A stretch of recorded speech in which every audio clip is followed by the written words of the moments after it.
Bonjour à tous et à toutes, je suis le docteur Mbenkoumnou Julie, membre de l'Ordre national des médecins du Cameroun exerçant à l'hôpital Baptiste de Mbopi, ici à Douala.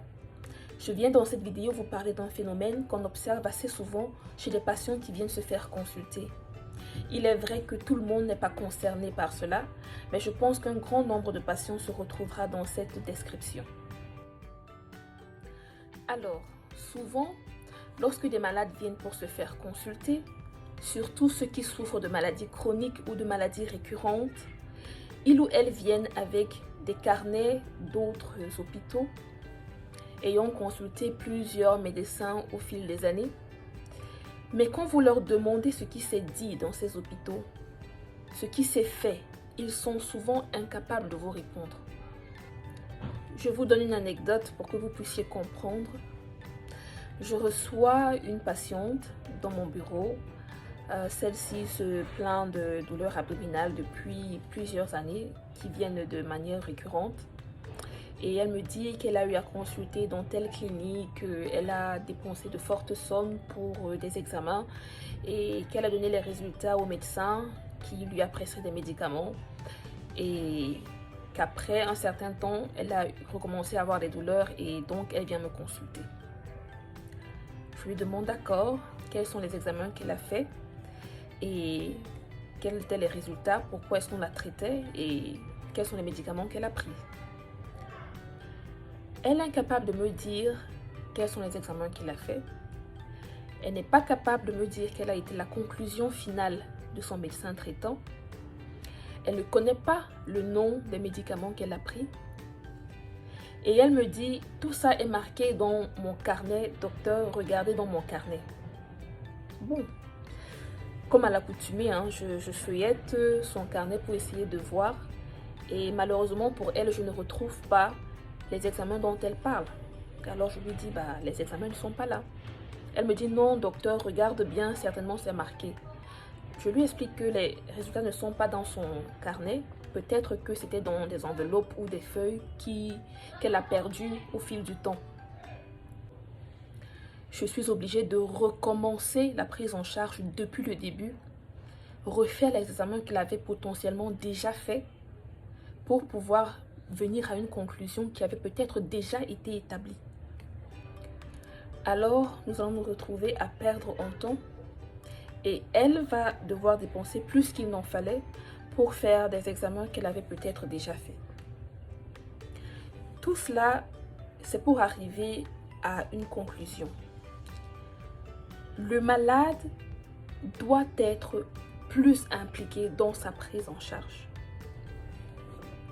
Beaucoup de patients pensent que leur rôle se limite à payer les factures lorsqu'il le faut. Mais non, vous devez poser les bonnes questions à vos médecins. Essayez de comprendre vous-même ce qui ne va pas et vous éduquer par rapport à vos maladies. Oui, vous devez le faire. Il y a maintenant tellement de manières pratiques de s'éduquer. Vous pouvez utiliser Internet, il y a Google, il y a Wikipédia, il y a tellement de sites.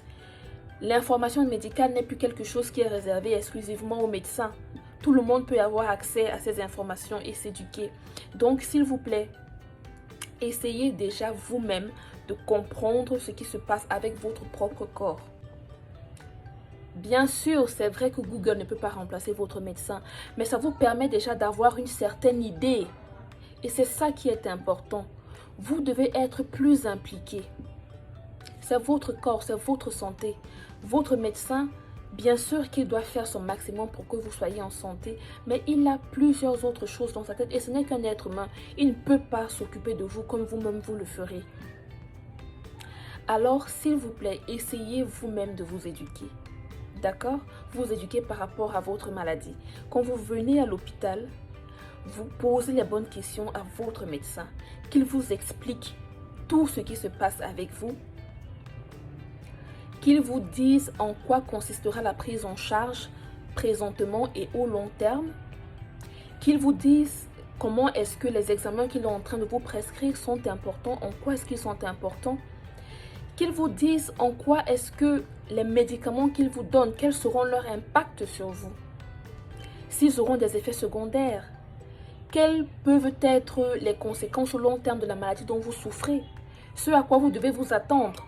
Tout cela est très important pour que s'il arrive que vous vous retrouviez dans un autre hôpital ou à être suivi par un autre médecin, que vous ne soyez pas complètement perdu, que vous puissiez aider ce nouveau médecin à prendre le relais au niveau où l'autre médecin s'est arrêté. C'est pour cela qu'il est très important que vous-même vous sachiez exactement ce qui se passe pour qu'à la fin, vous-même puissiez en bénéficier. Parce qu'il s'agit de vous et non de votre médecin. Alors, le message à retenir, si vous êtes malade, vous avez le devoir de vous impliquer vous-même dans votre prise en charge, avant même le médecin. Vous devez vous éduquer par rapport à votre maladie. Vous devez poser les bonnes questions à votre médecin. Pourquoi est-ce que je dois faire tel examen? En quoi est-ce que cela est important pour moi? Les médicaments que vous me donnez, pourquoi est-ce qu'ils sont importants? Quel est le rôle qu'ils vont jouer? Comment est-ce que je dois les prendre? Est-ce que je dois les prendre au long terme? Etc. etc.